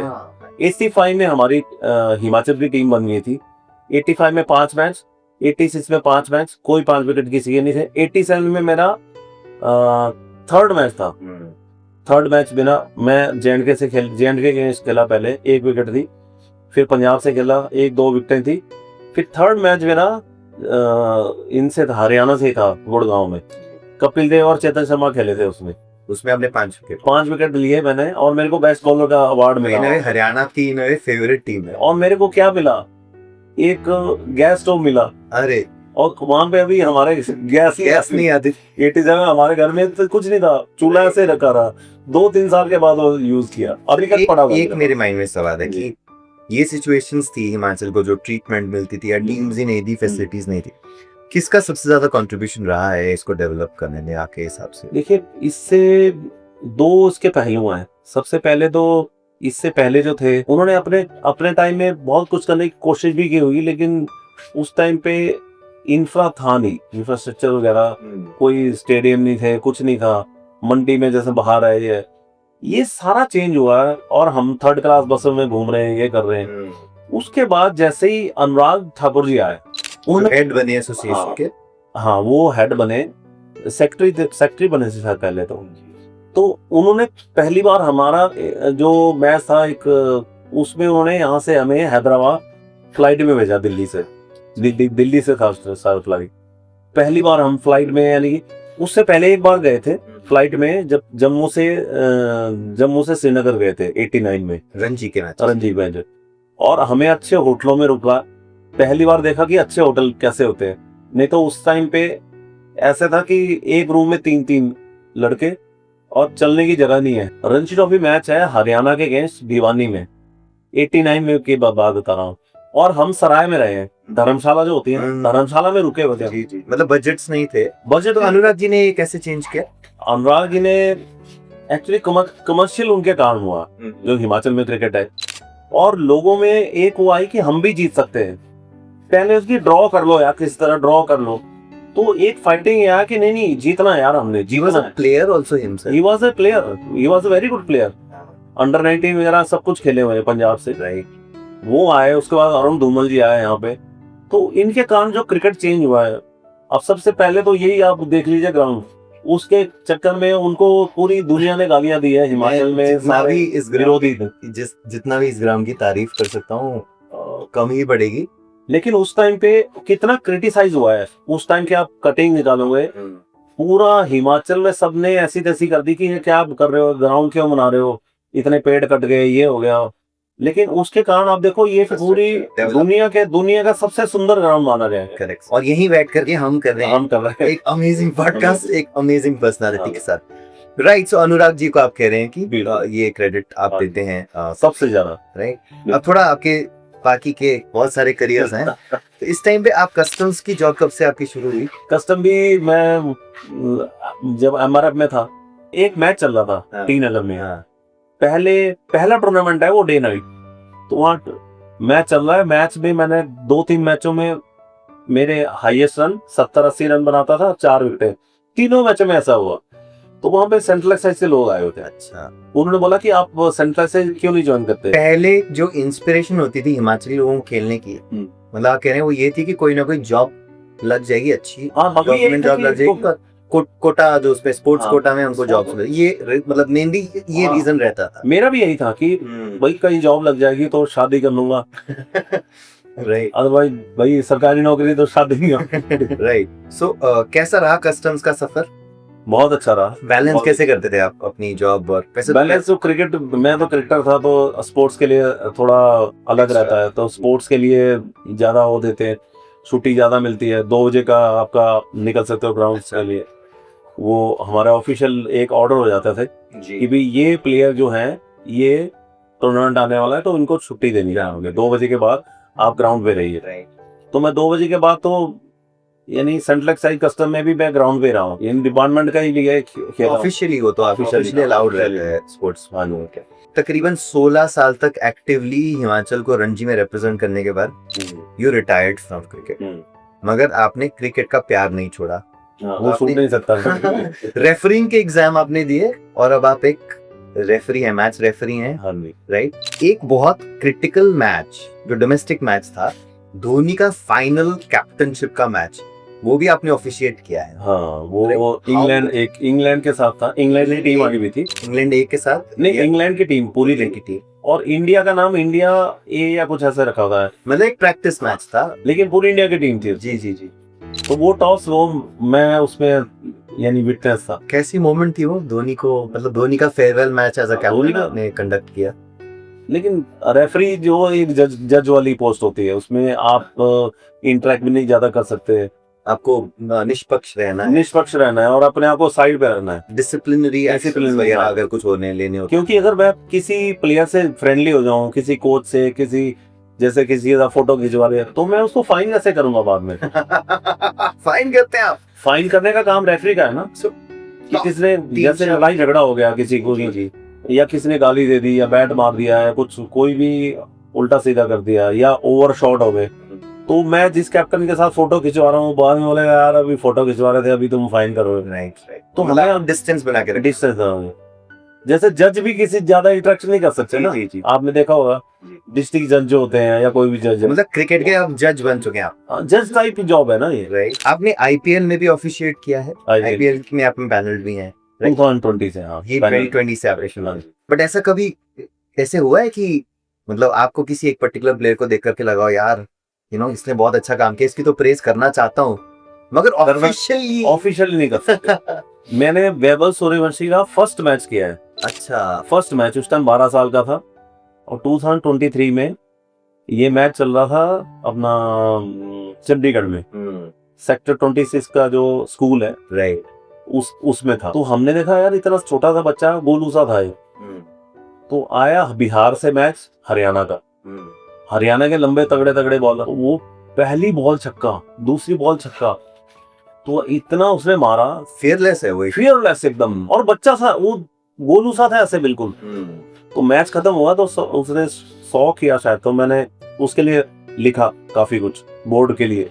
हम वो भी हैं रेफरी के साथ में, talent research development officer, squatters भी हैं, TRDO। TRDO उसकी ये पोस्ट है जी। ये रेफरी के साथ सारे रेफरी उसमें TRDO भी हैं। मतलब आप स्पॉइल कर रहे हो टैलेंट को। और जो यंग हो, अंडर 19 से नीचे वालों को ज्यादा लिखते हैं हम, कि भाई इसके अपकमिंग बहुत ज्यादा चांसेस है। उसके लिए मैंने बहुत अच्छा कॉलम लिख के BCCI ने भेजा, और सिलेक्टर्स को भी फोन किए, जूनियर सिलेक्टर तो मेरे साथ के खेले हुए सारे। राइट। हरविंदर सोढी जो मेरे साथ ऑस्ट्रेलिया भी गया था, तो उसको मैंने फोन किया, मैंने कहा एक नाम लिख ले यार, वैभव सूर्यवंशी। कहते हैं कौन है? मैंने कहा 12 साल का है, लेकिन अंडर 19 में मैंने कहा इसने भाई फोड़ दिया इन सबको, और मैंने कहा ये आगे के लिए बहुत बड़ा टैलेंट मिल गया तुम्हें, अंडर 19 इंडिया के लिए तुम्हें टैलेंट मिल गया वर्ल्ड कप के लिए। बोले यार तो बहुत छोटा है अभी। मैंने कहा छोटा है, देख लेना होगा ना, और वो सच ये अलग टैलेंट है। फिर मैंने उससे मिला, वैभव से, उसके कोच को बुला के, मैंने कहा उसको बहाओ थोड़ा सा भाई, ये थोड़ा सा स्लिम होना चाहिए। मैंने कहा ये आगे वाले क्रिकेट में काम तभी कर सकते हो आप, फिटनेस बहुत इंपॉर्टेंट है अभी फील्डिंग में, उसमें, और लंबे कैरियर के लिए। सो एज अ रेफरी ये भी आप करते हैं, स्पॉटिंग भी करते हैं। अब मैं आपको ना थोड़ा सा एक दुविधा में डालने वाला हूँ, बिकॉज आप रेफरी भी रहे हो, प्लेयर भी रहे हो। तो मेरे जॉडकास्ट में हमेशा कुछ गेम सेक्शंस रहते हैं जहाँ पर I ask you uncomfortable questions. तो वो टाइम आ गया है थोड़ा। तो सबसे पहले मुझे ये बताइए कि डेनिस लीली की कोचिंग में और आजकल की फास्ट बॉलिंग की कोचिंग में क्या डिफरेंस है? Dennis was great coach. वो सबसे पहले तो आदमी को इतना यानी कि इंस्पायर कर देता है बॉलिंग डालने से पहले, कि हम जो अगर 120-25 डाल रहे होते हैं नॉर्मली, तो जैसे डेनिस लीली आता था तो हम 140 पहुंच जाते थे एकदम से, बात करके। और जिस तरह से वो आपको पुश करता था ना, come on you can do it, अच्छी आप पे प्रेज करता था, तो वैसे ही वो इतना इंस्पायर कर देता था आपको, और टेक्निकली वेरी वेरी साउंड, बहुत ही अच्छा। वैसा कोच मैंने तो नहीं देखा कोच। तो डेनिस लीली जीत जाते हैं कोई भी और कोच के सामने। अब ये कह रहे हैं एक fiery spell on a green pitch, या फिर क्लासिकल म्यूजिक रिकॉर्ड करने के लिए, एल्बम रिकॉर्ड करने के लिए रिकॉर्डिंग स्टूडियो, इनमें से क्या चूज करेंगे? अभी तो मैं म्यूजिक चूज कर अभी पहले की बात होती तो जब तेज डाल दो ग्रीन विकेट दिखते तो ऐसा लगता था अभी डाल दो, हालांकि अभी भी मेरे को ग्रीन विकेट दिख रही है ना, यहाँ पे कल एक मैच होने वाला है। अगले एपिसोड में हम आपको एक अंपायर साहब से भी मिलवाने वाले हैं, वीरेंद्र शर्मा जी से भी मिलवाने वाले हैं अगले ही एपिसोड में। तो अगला एपिसोड भी जरूर मिस मत कीजिएगा।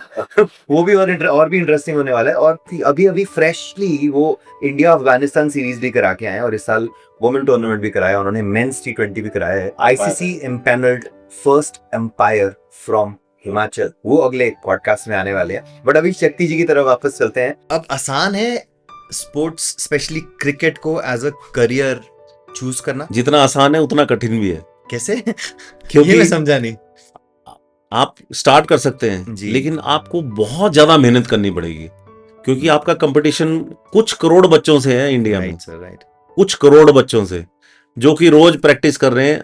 आप उसमें क्या एडिशनल कर रहे हैं जिसमें कि आपको इंडियन टीम में आना, क्योंकि सबको इंडियन टीम में आना है, करेक्ट सर, और कईयों का तो वो है कि आईपीएल टीम में आना नहीं है। है, तो हाँ। आईपीएल टीम में भी आना इतना इजी नहीं है, वो सारे इंटरनेशनल, वो उससे भी बड़ा है, इंटरनेशनल सारे प्लेयर आ रहे हैं यहाँ पे।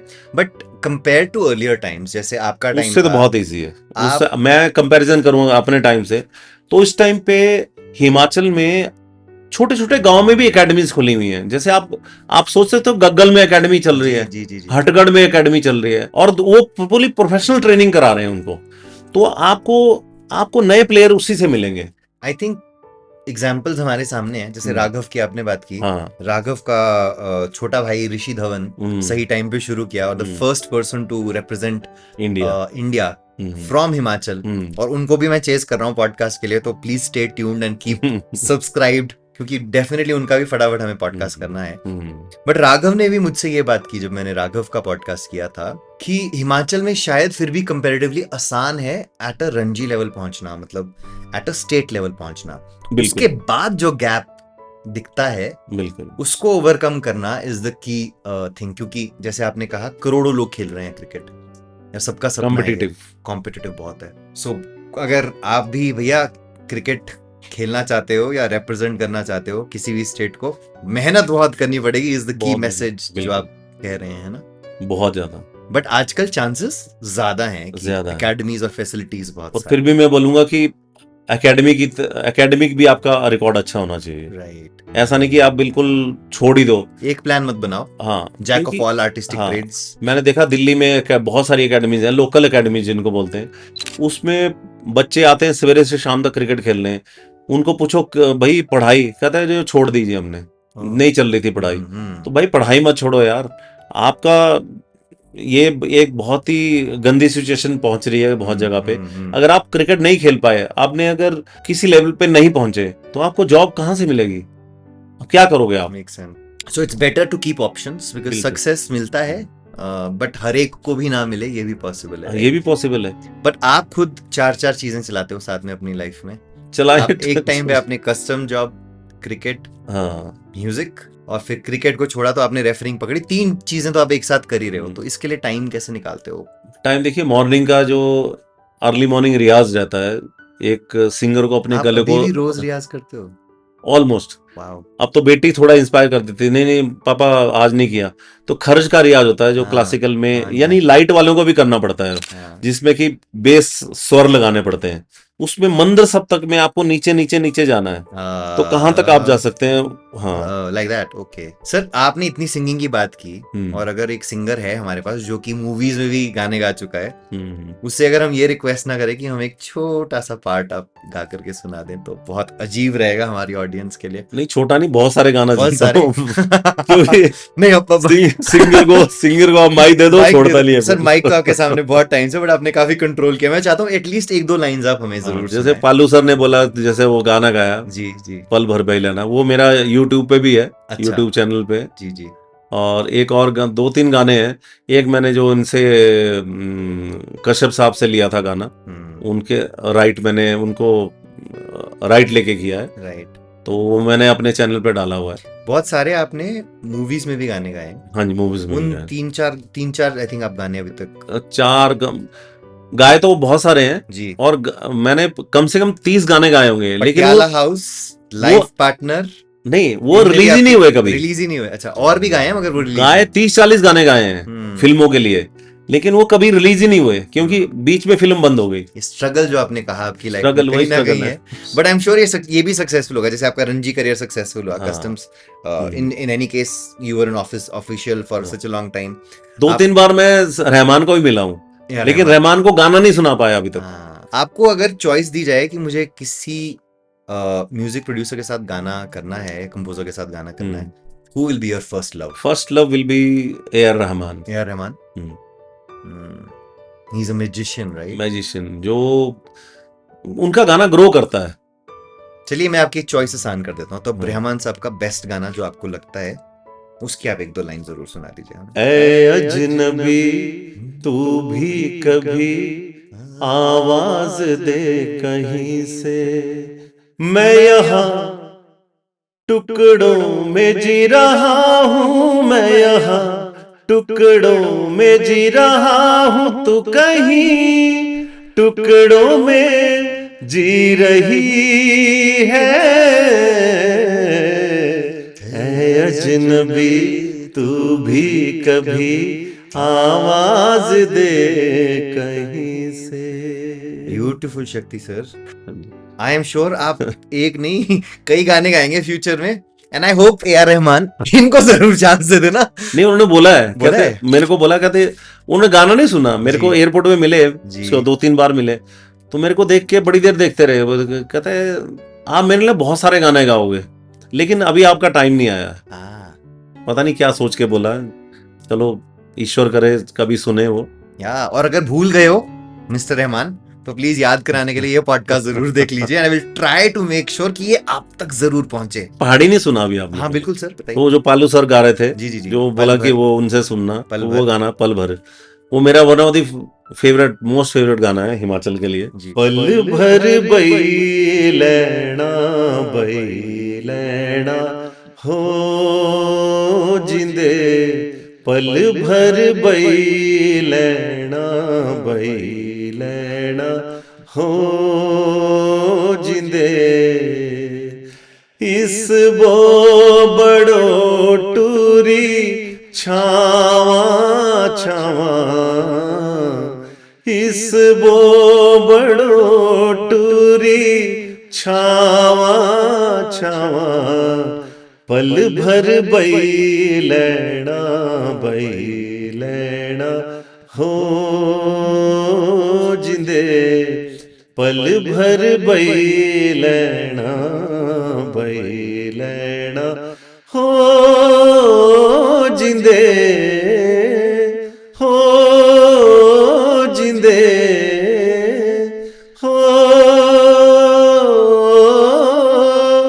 जिंदे। Beautiful sir. ये गा ये मुझे लग रहा है आपने कुछ कहा स्ट्रगल, आवाज में भी कुछ चीजें झलकती जरूर हैं, and I think you got a beautiful voice, but वो Thank you. स्ट्रगल भी मुझे आवाज में कहीं ना कहीं सुनाई दे रही है, and that's such a beautiful thing. खुद की भी एल्बम्स कुछ आपने लॉन्च करी हैं, मगर फिल्मों के थोड़े बारे में बातें करते हैं। तो आपने 2-4 आई थिंक 3-4 फिल्म्स में आप अभी तक म्यूजिक गा हाँ। चुके हैं, कुछ में बैकग्राउंड वोकल्स थे और कुछ में एक्चुअल सॉन्ग्स जो आपके थे, राइट? तो सबसे बढ़िया एक्सपीरियंस, बेस्ट एक्सपीरियंस कौन सा रहा? बेस्ट एक्सपीरियंस तो इनके साथ था, जो अपने शंकर महादेवन थे। जी। वो बैकग्राउंड सॉन्ग, बैकग्राउंड में चलता है वो गाना पटियाला हाउस में। हम्म। और अभी मैं शाश्वत के साथ किया है, जो उड़ी फिल्म में आया था, हाँ। शाश्वत सचदेवा, जिन्होंने अभी धुरंधर में बहुत बड़े हिट गाने हुए उनके। उरी में भी बैकग्राउंड सॉन्ग है। बैकग्राउंड क्या है, वो जैसे वो जब कुछ स्टार्टिंग एक्शन में हो रहा बस है चल तो रहा है, बीच में हाँ, जो गाना चलता बस चल रही है स्टार्टिंग में, उसमें भोजपुरी में गाने गा रहे हैं, बैकग्राउंड स्कोर। Background score. वैसे 4-5 हैं अलग। ये बेस्ट लगता है आपको? क्यों आप शंकर महादेवन का नाम ले रहे हैं? एक तो गुलजार साहब का लिखा हुआ है वो, हाँ। 4 लाइनें हैं हालांकि वो, लेकिन बहुत ही अच्छा है। तो शंकर महादेवन वाला इसलिए ज्यादा आपको आपके दिल के करीब है क्योंकि गुलजार के लिरिक्स हैं, एक्सपीरियंस। नहीं, गाना भी बहुत, गाना भी वो वहाँ बहुत अच्छी तरह गवाते हैं शंकर महादेवन जी, राइट। यानी आपको बहुत अच्छा फील कराते हैं। और उनका एक बहुत बड़ा गाना मिस हुआ मेरे से, वो हाउस फिल्म का। उस टाइम पे रणजी ट्रॉफी का सेमीफाइनल चल रहा था बेंगलोर में, तो उनको मैंने गाना सुनाया था एयरपोर्ट पे, ऐसे जैमिंग हुई थी, तो उनको मेरा गाना बड़ा पसंद आया था जी। तो उनका फोन आया मेरे को, मैं मैच में बैठा हुआ, कहता शक्ति जी कहाँ हो? मैंने कहा जी मैं मैच में हूँ, रणजी ट्रॉफी सेमीफाइनल चल रहा है, यूपी वर्सेस कर्नाटका। और ये तो कहते हैं आपके लिए तो गाना निकाला था अभी, आपको तो आज शाम को रिकॉर्ड करना है, हम तो आपको बुला रहे थे कि अभी आ जाओ। मैंने कहा जी अभी तो नहीं आ सकता, मैं 2-3 दिन के बाद आऊंगा, सेमीफाइनल है 4 दिन का, उसके बाद आऊंगा। वो गाना पता कौन सा था? हाउस फिल्म का हाउसफुल फिल्म आई थी उस टाइम पे। तेरे इश्क में हद से गुजर जावा, झूठ कहूं तो मर जावा। हिट गाना, बहुत बड़ा हिट गाना। इसलिए निकल गया क्योंकि आप मल्टीपल चीजें करने की कोशिश कर रहे थे।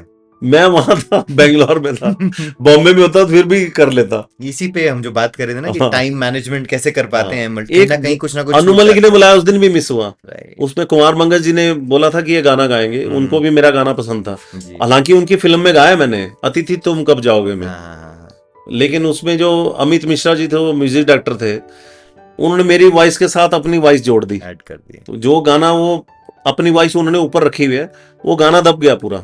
मुझे पता नहीं चलता मैंने गाया हुआ है। वही दूसरे फिल्म के साथ भी हुआ। ये मैं रिसर्च करते में भी मैं सोच रहा था, क्योंकि मैंने ये सर्च करे गाने हम्म। और फिर मैं देख रहा था सिंगर में तो नाम आ रहा है, बट मैं आवाज ढूंढने की कोशिश कर रहा था। नहीं, कहीं नहीं, पर वो मिली। मेरे तीनों गानों में ऐसा हुआ। जो बड़ी फिल्म के गाने हैं, जिसमें प्रीतम का एक गाना है लाइफ पार्टनर का, उसमें मैं गा रहा हूँ, मेरे साथ मीका गा रहा है और एक और गा रहा है। 3 गाने एक ही ट्रैक पे गा रहे हैं। राइट। और वही किसान फिल्म में डब्बू मलिक हैं, किसी को ऊपर कर दिया, किसी को नीचे कर डब्बू मलिक हैं, तो डब्बू मलिक और मैं एक ट्रैक पे गा रहे हैं बराबर। दिया। मैं बोल नहीं सकता किसी को मैंने गाया हुआ है।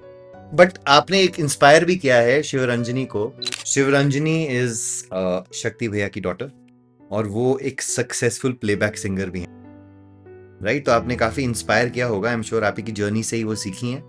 नहीं, वो पहले क्या, वो इंग्लिश गाती है, मैं देसी टाइप गाता हूँ, classical. Right. She is More English pop- singer, pop pop and- singer. pop she is western classical singer also. Right. She sings western. Pop star Hannah Montana contest हुआ था 2008 में, राइट। पूरे इंडिया में number 1 आई थी वो। Wow. उसमें हमें Los Angeles भी लेके गई। माइली साइरस ने जो कंडक्ट किया था कंडक्ट इंडिया किया था के लिए, हाँ जी, उसमें वो नंबर 1 नंबर 1 फर्स्ट आई थी वो। ब्रिलियंट। प्राइज मनी थी कि हम सारी फैमिली वहां गई, लॉस एंजलिस बनी था। Shivranjani is qualifying for another podcast with me, but otherwise as a career आपने उनको ये रिस्क लेने दिया? क्योंकि नहीं, उसने बोला, हम जिस जनरेशन से आते हैं वहां पे तो ये रिस्की लगता है ना हमें। वो एक्चुअली स्टडी में बहुत अच्छी थी। She is science graduate, medical background से। Right sir. टॉप किया उसने कॉलेज में 3-4 साल जितनी बार। लेकिन उसने अचानक से बोला मेरे को कि हाँ, यानी पेरेंट्स को, कि मैं सिर्फ म्यूजिक परस्यू करूंगी, मैं एकेडमी में जाना ही नहीं और है। आपने सपोर्ट किया, that's the best part, because a lot मैंने ऑफ कहा, पीपल ठीक है डोंट भाई। Do that. बहुत मुश्किल था जबकि आपकी हमारे हेल्प लिए। से उन्होंने अपनी लीप ऑफ फेथ ली है और वो अमेजिंग कर रही हैं। अभी उनका एक अभी नया गाना आया मेलो करके, जो सारा पुलगा में और बिजली महादेव पे शूट हुआ है। Wow, nice. और बहुत बढ़िया गाना है। हेलो भोले को बोलो हेलो, मार्स मेलो, कुछ नए ऐसा स्टाइल गाना, में, न्यू नए स्टाइल जनरेशन में। के स्टाइल में उन्होंने हाँ जी, भक्ति टाइप का सॉन्ग भी बनाया है। भक्ति मिक्स है वो सारा। इंटरेस्टिंग। आपने भी उनके साथ एक गाना गाया? हाँ, गाना गाया है, वो तो हिमाचल का गाना था। जी जी। तो मतलब अब ये कोलैबोरेशन चल रही है। बड़े कम सॉन्ग हैं जिसमें साथ में गा सकते हैं। Right. And your son is a dietitian. हाँ, वो क्रिकेट खेला पहले, क्रिकेट खेले। अंडर 16, 19, राइट 6 विकेटें भी ली थी उसने हरियाणा की अंडर 16 में। राइट। लेकिन बहुत अच्छा नहीं कर पाया बाद में। तो मैंने बोला जब आप इंडिया के लिए नहीं खेल सकते तो आप क्रिकेट छोड़ दो फिर। तो लक्ष्य को कभी प्रेशराइज किया आपने कि भाई तुझे तो Never. इंडिया खेलना है? Never never. उसको अपने था कि मैं खेलूंगा, लेकिन बहुत टाइम हो गया, वो इंटर डिस्ट्रिक्ट में भी खेल नहीं पाया अलग अलग रीजन से। खुद ही जज कर लिया आपने? नहीं, जब खेलने देते आप लक्ष्य को? नहीं खेल रहा था, 25-26 साल के अगर आप हो गए, अब जी, जी। अब रणजी अच्छा, ट्रॉफी में नहीं है अगर आप, हाँ। तो आप इंडिया नहीं खेल सकते फिर। लक्ष्य ने आपको 20 किलो घटाने का लक्ष्य दिया। 20 से ज्यादा, 20 से ज्यादा, 20 से राइट? ज्यादा ही तो किया। ये कैसे आपने अचीव किया? आप कितने केजीज हो गए थे बीच में, आपने बताया हेल्दी? मैं उस टाइम पे था 108 या 10। और अब आप काफी फिट लग रहे हो, मतलब अगर अभी कहें कि आप फास्ट बॉलिंग यहाँ कर पे सकता हूँ, मैं कर सकता कर हूँ। सकते हैं हाँ। ना? तो ये बीच में 110 पहले मुझे ये बताइए कि फिटनेस लूज करी क्यों आपने, क्या रीजंस थे? जो हमारी जॉब जो है ना, डे नाइट कस्टम में, आप नाइट करके आते हैं। नाइट 12 घंटे की जॉब है।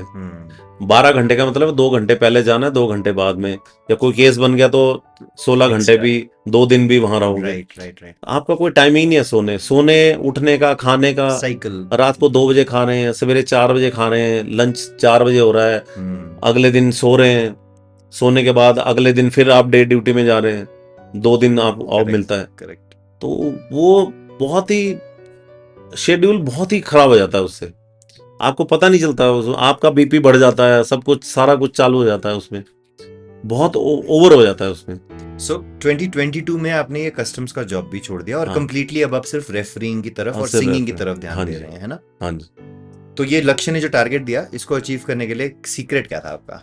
सीक्रेट कुछ नहीं था, उसने बोला कि पहले तो घर पे सारा राशन उसने बंद कर दिया।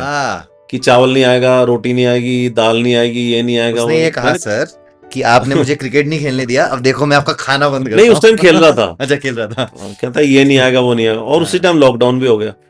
अच्छा, this is around the lockdown हाँ। टाइम। लॉकडाउन में ऐसा हो गया कि हम एक टाइम खाना खाते थे शाम के टाइम, अगले दिन फिर शाम को ही खाते थे, लेकिन वो इतना हैवी होता था उसमें, यानी एक पाव तो घी होगा उसमें कम से कम, और खाना है तो मक्खन खाना है, मक्खन, घी और ये फैटी चीजें और प्रोटीन। राइट। अलाउ कैसे करता था लक्ष्य ये सब, जबकि वो डाइटिशियन नहीं, है? वही खाना है। अच्छा वही उसने बोला था वो। अच्छा, ओके ओके। उसने बोला ये खाओगे तो पतले हो जाओगे, और एकदम से वेट ऐसे उतरा उससे। ये काफी डिफरेंट ये डाइट, हाँ, ये अलग डाइट है एक्चुअली, कीटो डाइट भी बोल सकते हैं इसको। इसमें आपको सब कुछ है, फैट और प्रोटीन खानी है, आपको कार्ब्स कार्ब्स कट करने हैं जितना कर सकते हैं, लेकिन इंडिया में कार्ब्स कट करना पॉसिबल नहीं है। कहीं भी जाओगे आपको मिलेगा ही कार्ब्स ही मिलेगा, राइस, रोटी, राइस, दाल, सब्जियां, सब में कार्ब्स ही है।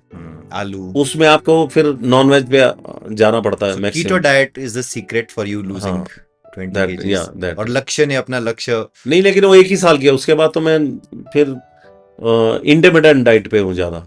जैसे मॉर्निंग में ब्रेकफास्ट नहीं करता मैं, 2 बजे खाना खाता हूँ direct. Is that a good thing? क्योंकि ये मैं भी करता हूँ। Very good thing. Is it?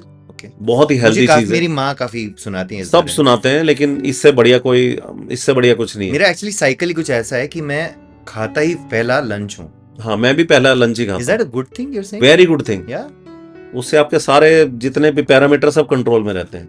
मतलब ओवरनाइट फास्टिंग प्लस एक्स्ट्रा लगभग 16 आवर होना चाहिए मिनिमम। ओके। सो सिर्फ लंच। मेरा एक दोस्त, मेरा एक और एमआरएफ पेस फाउंडेशन में था, वो करता है शाम को 5 बजे खाता है, 10 बजे खाता है रात को। बाकी टाइम कुछ नहीं खाता पूरा दिन, वो सिर्फ ब्लैक कॉफी पीता है। काफी लोग कहते हैं 8 बजे के बाद नहीं खाना चाहिए। हाँ, वो भी अच्छा है। बहुत लोग हैं, मैंने देखे, बहुत फिट है। 8 बजे, मतलब 7 बजे टेक्निक्स हैं, कई तरीके इवनिंग में खाते नहीं, उसके बाद 6 बजे के बाद नहीं खाते लोग, 6-7 बजे के बाद। तो उसमें उनका एक्चुअली इंटरमिटेंट बहुत लंबा हो जाता है। आई थिंक एक और कैंडिडेट आप दे रहे हो मुझे कि लक्ष्य सिंह को भी मुझे कभी ना कभी पॉडकास्ट पर लाना पड़ेगा, पूरी फैमिली का ही कहीं ना कहीं। आपने मुझे बताया your wife Mala, she has a great initiative of creating green buildings, right? What exactly does she do?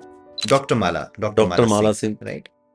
वो ग्रीन बिल्डिंग आपको सिंपल वे में आप समझना, कोई बिल्डिंग ग्रीन तब है उसमें अगर पानी कम लग रहा है, बिजली कम लग रही है।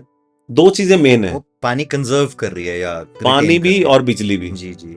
जैसे आपकी ये अगर लाइटें बंद कर दी तो आपके पास इतनी बड़ी विंडो है, लाइट अपने आप आ रही है, राइट सर। और अगर आप खोल दोगे तो आपका एयर कैसे पास कर रही है उस बिल्डिंग में से, तो आपको वो ठंडी रखेगी। आप कितनी सोलर एनर्जी यूज कर रहे हो, उसके कारण आपकी लाइट बिल कम आएगा।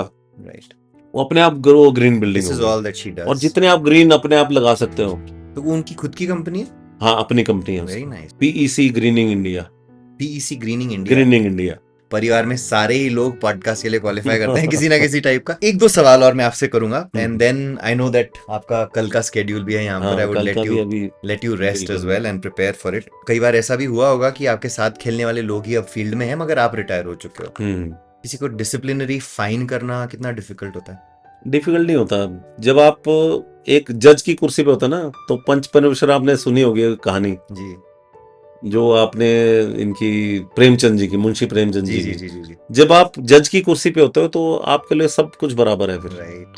आपके बायस नहीं हो सकते, अनबायस्ड रहना पड़ता है। अनबायस्ड रहना पड़ता है, और कोई डिफिकल्ट नहीं है उसमें। Right right. डिफिकल्ट उनके लिए है कि उसमें यारी दोस्ती नहीं निभा सकते आप, कि यार ये तो जानने वाला मेरा, राइट। ये तो मेरे साथ खेला हुआ कोच मेरे साथ था, ये नहीं, वो नहीं कर सकते आप। जी।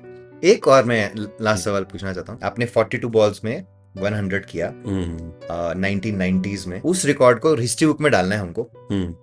किसका आप रिकॉर्ड हटाएंगे और क्यों? ये अलग, ये नहीं, अरे बताइए ना, ये किसी का तो ऐसा होगा आपके मन में कि ये रिकॉर्ड शायद गड़बड़ था, गलती से बन गया। नहीं, जिसने भी बनाया तो वो गलती से तो बनेगा नहीं। हाँ। बहुत मेहनत होती है। I know. किसी चीज के पीछे आपका बहुत लंबा स्ट्रगल होता है। तो ऐसा कोई मैं वो करना चाहता हूँ उसकी जगह पे। अगर जैसे युवराज ने 6 बॉलों में 6 छक्के मारे थे, मैंने 4 मार दिए थे, 2 बच गए थे, 2 वाइडें हो गई थे, वाइडें होती आप नहीं ये थी। रिकॉर्ड बनाना चाहते हो, ये मिस हो गया है ना? वो बनाना चाहता था 6 छक्कों का। एक्चुअली बनाना तो मैं बॉलिंग में चाहता था, कि मेरी हर इनिंग में 5 विकेटें हों। मैं तो मेरे को बॉलिंग जब बहुत ज्यादा पसंद थी। बॉलिंग अभी भी मैं बैटिंग नहीं करता, कभी भी नेट में जाता हूं, मैं बैटिंग कभी नहीं करूंगा, मैं जाके बॉलिंग करूंगा 2-2 घंटे, 1 घंटा 2 घंटा। बॉलिंग करने में मुझे यानी कि सुकून मिलता है, जैसे स्टूडियो में सामने माइक लगा है जी। तो उसके गाने में या पब्लिक में जो मैं गाना गाता हूँ उसमें जो सुकून मिलता है इंस्टेंट, जो वो बराबर लगता है मेरे को। बिल्कुल ब्रिलियंट, बॉलिंग करते हुए बहुत ज्यादा मजा आया, बहुत बहुत धन्यवाद। मुझे भी बहुत ज्यादा मजा आया। इतना मजा मुझे शायद अभी तक किसी भी कॉन्वर्सेशन में नहीं आया है, क्योंकि मैं आज अपने एक आइडल के साथ बैठा हूँ जिन्हें हमने ग्रो होते हुए देखा, और आपसे इंस्पायर होके हमने भी थोड़ा बहुत क्रिकेट खेला। जहां तक भी पहुंचे वो अलग बात है, मगर आई होप आप लोग जो हमारा ये पॉडकास्ट देख रहे हो, आपको काफी सारी इंफॉर्मेशन मिली होगी कि एक क्रिकेटर की जर्नी, एक सिंगर की जर्नी, एक कस्टम ऑफिशियल की जर्नी, एक मैच रेफरी की जर्नी, ये चारों जर्नीज को, 4 जिंदगियों को एक ही जिंदगी में जीने वाले शक्ति सिंह भैया की लाइफ में क्या क्या लेसन्स थे, कितनी मुश्किलों से और कितने जुझारू इंसान की तरह वो आगे बढ़ते रहे और इतने सक्सेसफुली मंडी का नाम रोशन कर रहे हैं, हिमाचल का नाम रोशन कर रहे हैं। फ्यूचर प्लान्स क्या हैं शक्ति भैया? फ्यूचर प्लान्स ये हैं कि अभी जैसे 60 का हो जाऊंगा, अभी आई एम 58 राइट नाउ, जी जी। तो 60 का हो जाऊंगा तो उसके बाद मैं कोचिंग में भी जाना चाहता हूँ। अभी तक मैं प्रोफेशनली कोचिंग नहीं की है। किसी को कोच किया ही नहीं आपने अभी तक? नहीं, कोच किया है, जैसे बॉम्बे में हूँ तो मैं पास में जो एकेडमी है जी तो उनके मैं जाता हूँ, जी। बुलाते हैं लोग, मैंने लेकिन अभी तक प्रोफेशनल नहीं किया है कि पैसे ले लिए वो ले लिए, वो अभी तक नहीं किया है। तो करूंगा तो अच्छे ढंग से ही करूंगा। जी जी जी। या जैसे हिमाचल में मैं करना चाहता हूँ, हिमाचल में डिफरेंट एरिया, जैसे पुराने जो इंटीरियर एरिया है उसमें हमें बहुत अच्छे फास्ट बॉलर मिल सकते हैं। तो मेरे दिल में है कि मैं ऐसा कुछ करूं, एचपी से करें और स्पॉटिंग करें, एचपी से के साथ मिलके, और उस फील्ड में मैं जाना चाहता हूँ। गाने तो गाता ही रहूंगा, गाने तो गाते ही रहोगे। और बहुत अमेजिंग आपकी वॉइस है। Thank Thank you you. इतना सारा हमको टाइम देने के लिए। एंड बहुत मजा आया, गाने सुनने में भी मजा आया, आपकी you. जर्नी सुनने में भी मजा आया। एंड आई होप फ्यूचर में मैं आपके बाकी 3 परिवार के मेंबर्स को भी पॉडकास्ट पर ला सकता हूँ। जरूर, जब मंडी आएंगे तो जरूर। बिल्कुल। और आई होप आपको अच्छा लगा हमारे साथ पॉडकास्ट पर। फर्स्ट टाइम हुआ है पॉडकास्ट। राइट। इंटरव्यू छोटी मोटी तो बहुत बार हुई है, राइट, लेकिन प्रॉपरली ऐसे। राइट। आई होप और आप आगे बढ़े लाइफ में, और फिर मौका मिले मुझे, कोच बने आप, और फिर मौका मिले मुझे कि मैं आपके साथ बैठकर और भी अच्छी अच्छी बातें कर सकूं। This is Rahul signing off from this Jodcast with Shakti भैया। Thank you, bye bye. ऐसे ही अमेजिंग पॉडकास्ट के लिए please keep watching the Jodcast. And मैं देख रहा हूं कि बहुत सारे लोग हमारे वीडियोस को व्यू कर रहे हैं, बट आप लोग सब्सक्राइब नहीं कर रहे, तो मेरी एक रिक्वेस्ट है कि सब्सक्राइब कर लीजिए ताकि you can get the notifications. Thank you for being on the Jodcast Shakti भैया। Thank you for inviting me. बहुत मजा आया पॉडकास्ट। हाँ, आपके साथ भी बहुत मजा आया। ब्रिलियंट। ये हमारे को याद रखने के लिए जरूर for you. And there is coffee से भी पीऊंगा आगे से। Yes, and there is a secret message inside, आप घर जाके पढ़ो। Thank you.